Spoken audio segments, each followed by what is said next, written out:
Hello, friends. This is Dorie Clark, and we are here with our weekly interview show for Newsweek. It is called Better, and we talk about how to improve our lives and careers. And today we're here with a special guest, Alisa Cohn. We're going to talk about how to learn to act like a leader. And Alisa is the author of a new book just released this week. It's called From Startup to Grown Up. Alisa, it's wonderful to have you here. Thank you so much, Dorie, to have me. I appreciate it. It's great to be here. Absolutely. We're so glad to have you. And if you're tuning in live, please feel free to type into the chat box and let us know who you are and where you're dialing in from. We'd love to hear from you, and we'd love to get your questions for Alisa. So, Alisa, your book is called From Startup to Grown Up. It is certainly for startup founders, but it's also for any leader that is looking to grow an organization and get better at what they do. And so my first question to you, you make an assertion, perhaps a controversial assertion in your book. You say leadership is an unnatural act. What do you mean by this? Thank you, Dorie. I stand by my words. Leadership is an unnatural act. The truth is that we are not born knowing how to have difficult conversations or give difficult feedback, certainly to our friends. Also, when you're a leader, sometimes what you have to do is continue to praise and encourage someone, even when they are screwing up, because that is what's going to take to have them be confident. When you're a leader, you have to learn how to manage things like, sort of structures around the business. None of this we are born with. All of this we have to learn. That's great. Well, it does sound sometimes counterintuitive, the act of what we have to do as leaders. That's true. So yes, this is great. Now, one of the things that is perhaps most hated in corporate life, but nonetheless seems to be necessary, is meetings. And I know you have talked a lot, both in your book and also, recently you were on the Tim Ferriss show talking about this. But how do we make meetings better? This is something that when you are talking to an average employee, probably one of their greatest complaints is I can't get anything done because of all these meetings. So many people feel like they're a complete waste of time. Should we get rid of meetings? How do we actually fix this problem, Alisa? Here's another controversial statement, Dorie. I love meetings. I love the potential of meetings. Meetings are gatherings. Meetings are times to bring everybody together and share what's going on and communicate to each other and bond people. The problem with meetings is that people don't think through enough. What is the purpose of this meeting? What are we here to accomplish? What is going to be done different at the end of the meeting than there is at the beginning of the meeting? And so if you would think through what is the goal and purpose of this meeting, and then design a structure to get there, and then end the meeting with my 3 questions, which is, what did we decide here? Who will do what by when? And who needs to know? Which helps you then make progress. If you will do that by way of preparation, you will have amazing meetings, and you will join me in my love for meetings. Wow. Well, you're throwing down the gauntlet there, because I imagine there's a lot of skeptics out there that say, I don't know if I can ever come to love meetings, but we will give it a try. So thank you. Try it. Thank you for that, Alisa. We want to greet some of the great friends who are tuning in to join us live here. Thank you for being here. We have Marion from Atlanta. We have a LinkedIn user from England who's tuning in. Kathy's here from Boston. Alejandro's here from Austria. We've got Saul from Colombia, Brittany from North Carolina, Simone's in Toronto, Derek's also in Atlanta. You and Marion should hang out, obviously. Anita's in New York City, Stephen from Nairobi. We've got so many folks tuning in. Thank you for being here. And please type your questions into the chat box for Alisa Cohn. She is the author of the newly released book, From Startup to Grown Up. So, Alisa, in your book, you lay out a framework, a 3-part framework of how you can actually learn and grow as a leader. And it starts with managing yourself, which I think is interesting. Can you talk a little bit more about what that looks like and how we actually can manage ourselves as leaders? Or, I assume this is probably relevant for almost any professional as well. Yes. Well, the truth is that if you think about managing yourself, it's like the first person you manage every day, the first person you lead every day is the one who wakes up in your pajamas. That means you. There's 2 aspects of that. First of all, get a handle on your triggers, the things that annoy you, your natural strengths, your natural swings, and you can activate your natural swing. That is good. But recognize what normally kind of triggers you and upsets you, and also notice where you sometimes overinvest. That will help you both modulate your sort of your the way you show up, kind of your reactions, and will also help you hire the right people to make up for your deficiencies. The second is that you always have to protect the asset, and the asset is you. And what that means is take care of yourself like an athlete. This is a marathon, not a sprint. And P.S., in any journey of leadership, it's actually a marathon made up of multiple sprints. So you've got to steel yourself for that journey, and you've got to take care of yourself by eating right, by having the right nutrition, and also by getting a handle on the voices in your head and making sure that you're speaking to yourself in a productive self-talk way. I love that. That's very helpful, Alisa. You know, I'm curious. I'm here actually in California at my very first in-person talk, in-person keynote, which is taking place right after this in Half Moon Bay.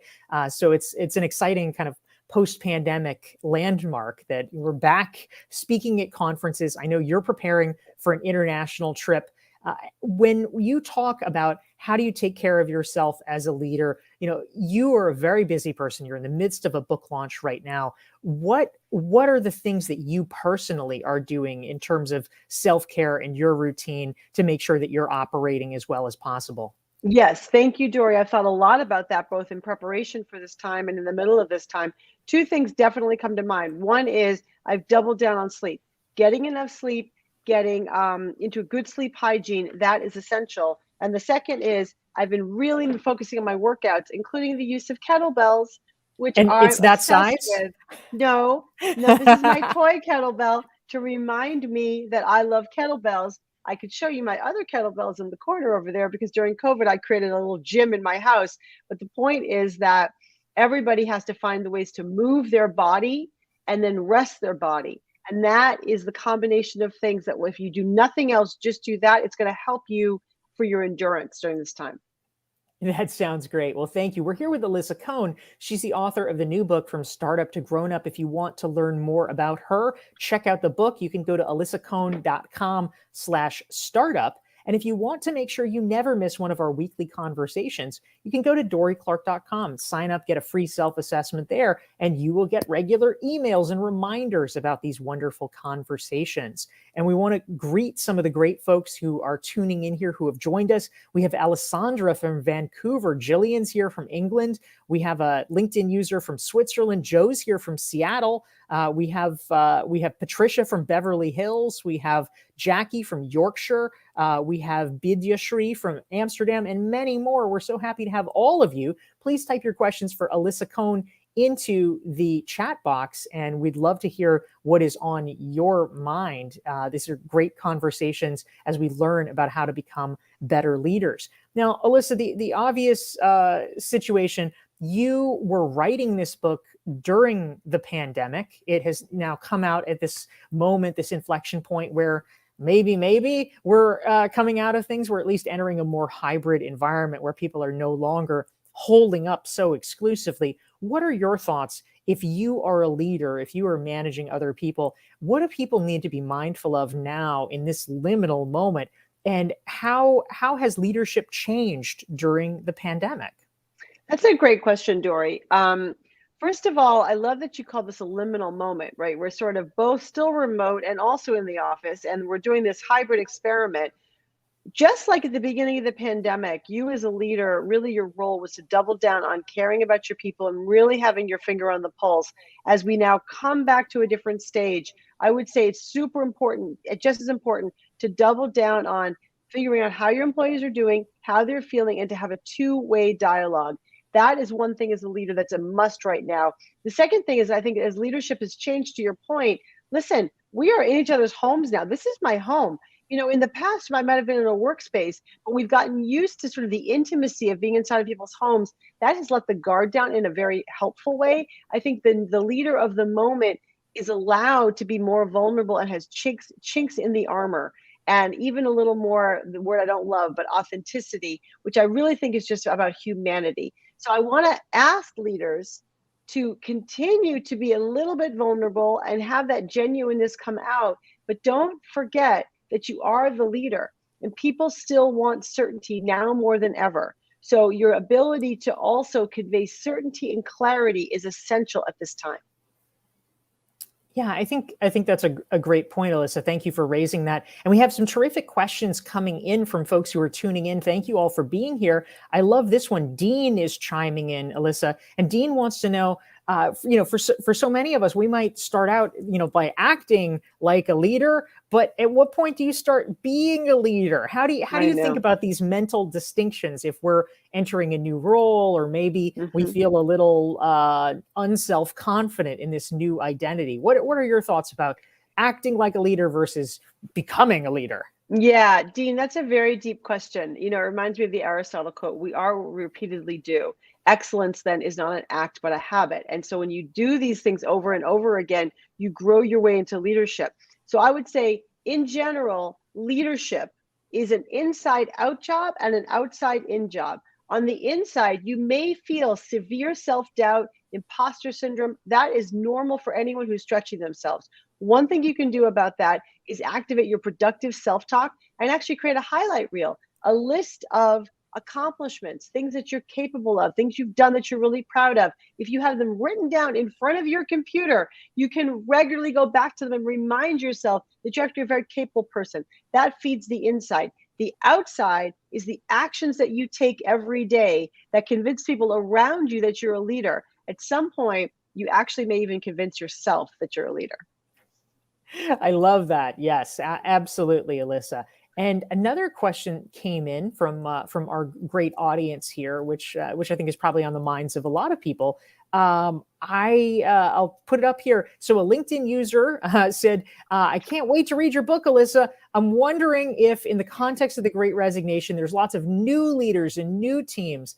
If you were a new leader, how can you balance learning the company ropes but also being authoritative?" What do you think? If you're just coming in, you're meeting people, maybe you're remote, maybe they're remote, maybe, how do you actually quickly come in and establish authority when you're just getting to know things and don't want to be too heavy-handed? Totally. So I would say this, don't really focus on establishing authority, establish credibility. And maybe counterintuitively, the way to establish credibility is to ask sets of questions to your new employees or to your peers around you to get a lay of the land. So when you ask people, that the confident can afford to be humble. So what that means is you can ask people things like, what are some of the biggest problems around here? What are the things that everyone loves about this place or about this department? What are some things that you hope I will do? What are some things that you want to make sure I do not do?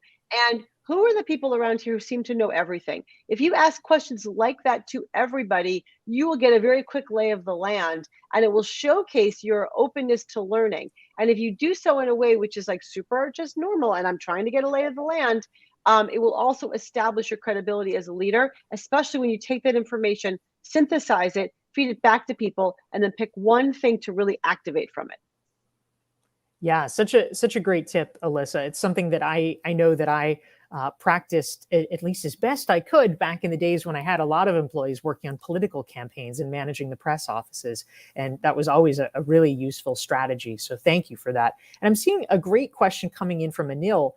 He says, "I'm always surrounded by people who are asking for decisions and advice. How can I make them more self-driven?" This is the plaint of so many leaders, that oftentimes people seem to come to us and need so much direction. We want them to fly from the nest and be able to become a little more independent, but sometimes it's just not happening. What should we do in a circumstance like that, Alisa? Neil, I feel you. I feel you. So we teach people how to treat us. We teach people what they can expect from us. So I would come back to you, Anil, and I would ask you the question: when they come to you with their problems and their concerns and expect you to solve them, do you say, "Here's what you do, here's what you do," or do you put it back on them? What do you think you should do?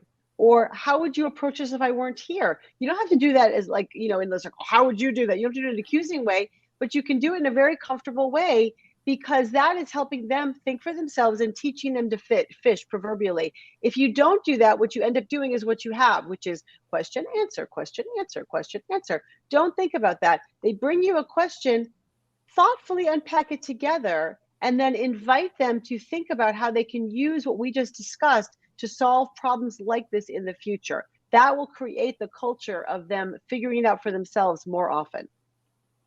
Yeah, that's great. One trick that I often like to do, this past weekend, I was facilitating a mastermind with about 10 people, and oftentimes someone would posit a problem, and sometimes they kind of would look to me to see what I was going to say, and I would often say, okay, I have thoughts I would that I'm excited to share, but first I'd like to see what other people in the group have to say, to give that Excellent. space, so it's not always the leader sort of chiming in with the quote unquote correct answer. Excellent.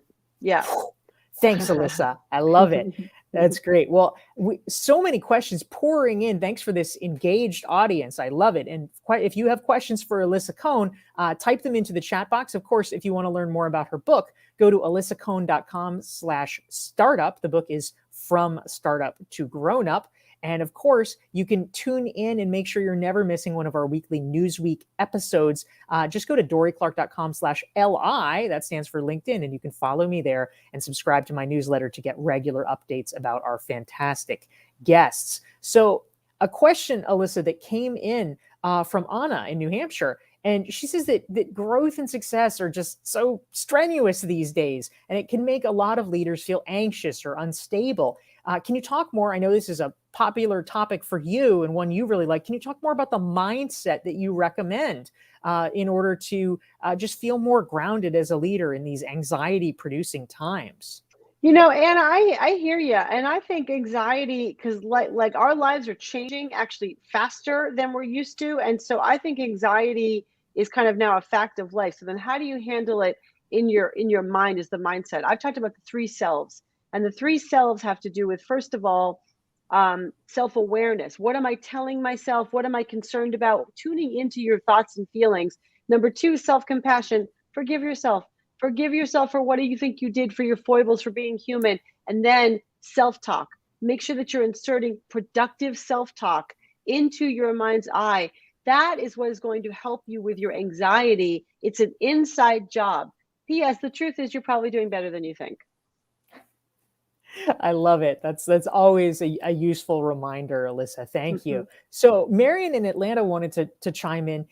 He wants to know, Alisa, how can you be creative with team check-ins? When you're reaching out to your team, you're asking them for thoughts or feedback. How do you make sure that it doesn't seem rote, that it doesn't seem like, okay, I'm checking the leadership checklist here? How can you do it so that it's not actually turning people off in the process? Well, listen, I have two ideas about that, but there are many ways you could make this a ritual. So when we're doing check-ins, what we're doing is we're trying to give them the context to tell us, to build rapport and to have a real bridge, and that they can tell us what is really going on. So the ways to do that are to activate some playfulness. You can have a regular team check-in. You could before every team meeting, you could have a team check-in just to ask a silly question. One of my clients did this, and they said, if you had a spirit vegetable, what's your spirit vegetable? Right? Or if you were a plushie toy, what would that plushie toy be? And people share remarkably very insightful points when you do fun, sort of check-ins like that. And it gives a sense of playfulness to an environment. You could also share strength stories. So one thing to say is that either you, if you're having a one-on-one with somebody, or as a ritual as a team, once a month or once a quarter, you could have everybody narrate a story of something they're proud of. And then you could articulate back to that person the strengths you hear they're using in that story. What that does is it raises the temperature of the meeting. It makes everything very warm. And then you can also say, hey, now that we're having a laugh, and now that we're, that I've sort of given you this praise, now it's like, how are you really doing? And then you could ask specific questions. What's really working, really? And what's not working for you? And when you have someone tell you something that actually surprises you and maybe even surprises them, then you've hit pay dirt. Awesome. That's great advice, Alisa. Thank you. And we just have to compliment the use of emojis by some of our LinkedIn friends. Always a good idea to give carrots, including emoji carrots. We love that. Yes. I think that's her spirit and her spirit vegetable. I think that's totally right. Oh, yeah. I love that. Very good. We know. Well, Alessandra had a question for you, Alisa. She wants to know, would you share some thoughts about how to mitigate risk if you are somebody who's transitioning from having, a day job, you're employed by a company, to actually really beginning the startup founder journey? Your book is From Yeah. Startup to Grown Up. So, okay, if you want to make it real and actually do the startup, it Yeah. might be, or it might feel at least like a risky proposition. What do you think people should actually be doing, Alisa? It's a great question. So many very successful entrepreneurs have famously kept their day job as they have worked on their company nights and weekends for a period of time. Actually, I work with DraftKings, and DraftKings, who's have a rocket ship, sort of success story. The founders, when they were first working, they worked in the bedroom of one of the founders' homes, right? So they were all together working on the startup for actually quite a long time before they finally took the leap and decided to do it full time. So you can get a lot done that way in terms of building your network, testing the market, beginning to build relationships if you're going to get funding. If you want to be a solopreneur, it's actually very helpful to start with clients nights and weekends to kind of get proof of concept and to get your reps in so you learn your craft. Basically, you can use your day job as a springboard, as a runway before you actually jump into the world of entrepreneurship to mitigate risk. Yeah, that's great, Alisa. Similarly, in my first book, Reinventing You, I tell the story about a woman named Patricia Fripp, who was a hairdresser who wanted to Yeah. transition to becoming a professional speaker. And she had a 10-year lease on her salon. And so she gave herself a 10-year runway. It's pretty extreme, but impressive. And she just would funnel the profits from her business into training to be a professional speaker. And by the time she actually ended up making the full-time transition, it wasn't leaping off anything. She was able to saunter because she had more than replicated her income as a hairdresser with the new profession, because she had been reinvesting strategically in her learning and in her assets. So I think that's right on. Mm-hmm. That's great. Yeah, so some great questions coming in. I just want to thank Simone, who is writing down the key insights. She's the scribe for today, capturing some of the great reflections that you're sharing, Alisa, and then her take of them. So thanks for doing that, Simone, and always a great thing for other people as well.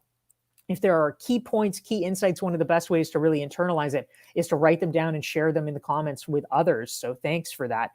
So a question came in from Umberto, Alisa. He wants to know, do you agree with the premise that you should hire for attitude rather than knowledge? This is kind of a perennial question in the world of corporate hiring. Where do you come down on this? Well, Umberto, it's actually a great question. And I would say maybe the controversial answer is it depends. It really depends. When you, especially early stage, you can't hire for experience or knowledge necessarily because you're just trying to get people who will work with you. Attitude is the most important thing. When you are a later stage, you need someone with the knowledge, skills, and experience to scale from where you are to where you want to be. You need to find somebody who's done it before, who has the experience. However, you don't want to disregard attitude and culture as a key component of that hire. So in the end, I come down to it's not an either or, it's a both when you can get it. Absolutely. Yes. I think so often we get ourselves in trouble by having a black and white worldview. So that's a great point. We're here with Alisa Cohn. She's the author of the new book, From Startup to Grown Up. You can learn more at alisacohn.com/startup. And the questions, Alisa, are pouring in. There was a great one here. I think a lot of people are probably nodding to themselves about this, from Ludmilla. And Ludmilla says, it's true that some of us are doing better than we think, but there are others who are really not. They think they're doing grand, but it's because they lack self-awareness and they are offended by feedback. All of us probably can think of one or two people like that. Do you have any tricks for helping the overconfident become more self-aware? What's your take? Hi, Ludmilla. Thank you for that question. The answer is I would step back and I would say this, nobody can change somebody else. Somebody else has to want to change. You as a leader, you as a peer, you as a friend, right? You as a coach, you continue to offer the opportunities. You do offer the opportunities. So the way to capitalize on that is something is not going well. For example, this person has once again dominated an entire meeting, or this person has once again maybe had people leave them. Maybe they're a leader and they've had people leave their team. It might just be a conversation of first commiserating, like, I know, I'm so sorry that happened. And then it's really about asking, would you want me to share a few observations I have for you once you've already established kind of that rapport and that warmth environment? Environment and context is everything. At the end of the day, though, if somebody does not want to hear what you have to say, I quote Marshall Goldsmith, and I would say, if someone doesn't care, then you can just move on. That's right. And we can also quote Marshall Goldsmith's favorite hand gesture, which is, oh, well. That's right. Yes. Yeah. Awesome advice. Thank you, Alisa. And along a related line, we have so many good questions. Arturo is curious about how best to provide constructive feedback. So let's assume in this case that the person actually does want to hear it, but maybe it's some hard truths. Yeah. You hear sometimes, or you should have a feedback sandwich. That's a common piece of advice. But what do you think about this, Alisa? Well, thank you, Arturo. In my book, From Startup to Grown Up, I have 14 scripts at the very end to help you deal with delicate conversations, difficult conversations, just like constructive feedback. And I would also say that at the end of my Tim Ferriss show, I did a 30-minute masterclass for everybody that you can go and listen to about specific scripts for delicate conversations, including so-called constructive feedback. One thing I would say is this. The reason we talk about the feedback sandwich, which is say something good, say what you really want to tell them, and say something bad, it is artless. It is technique. It is not really the way to do it. However, the reason it came into being is because you want to signal good intent. So constructive feedback starts way before you want to give the constructive feedback with positive feedback. Show them you're an ally. Praise them for what they're doing right. Show them what they're doing wrong in a comfortable way and help correct them. Then when you have to give difficult feedback, you're able to say, listen, I think that you're great. And I think that you have a lot of potential in, being a leader, for example. Truth is, the people around you find you very overly domineering and directive in how you speak to them. From me to you, that is not going to get you where you want to be. And I want to help you get where you want to be. So let's talk about how you need to adjust your tone and style as a leader so that they can be happy and that you can move on in your career. I think that was pretty good. I think that's pretty good too. Thank you, Alisa. That's fantastic. And great folks here are chiming in with their own examples here. Scott had a great point. He's in the military. He says that there's actually a requirement for the junior leaders to reach out to the troops regularly and inject a bit of playfulness and fun into a check-in to turn something that could be robotic into something more personal. So good job, Scott. That sounds really good job, awesome. Scott. Yeah, love that. And Alisa, we probably have time for one more question. And I think this one should go to Gabriel. And Gabriel wants to know, what if you're in an organization and the managers, the leaders are not setting the right boundaries? And so people from other departments are coming in and they're intervening. They're telling the junior employees, oh, do this, do that. And it's wreaking havoc because the boundaries have not been set. What do you do in a situation like that? Do you have thoughts? I know. Welcome to being in a company, right? And I would just say it could be a little complicated. I think that if you are one of the direct reports and dealing with that with your manager, the way to do that is to have just a casual conversation, or not casual, but an informal conversation where you could say, listen, I'd like to address something. I'd like to share with you something that's going on in our department and see if we can talk through together some solutions. I want you to know that folks from the other departments are coming in and telling me and my peers what we should be doing. The thing is, it takes us off track for the assignments that we have been working on for you and the goals of our department. We don't always know how to handle it because they're peers at your level. Can we talk through your advice about how we can solve this together? That's so good. Yes, you have to start a collaborative conversation, right? Because for a lot of people, they feel like if they're just unilaterally saying no, they don't have the authority to do it because the people might be more senior. So I love the collective problem solving. Thank you, Alisa. Thank you, Dorie.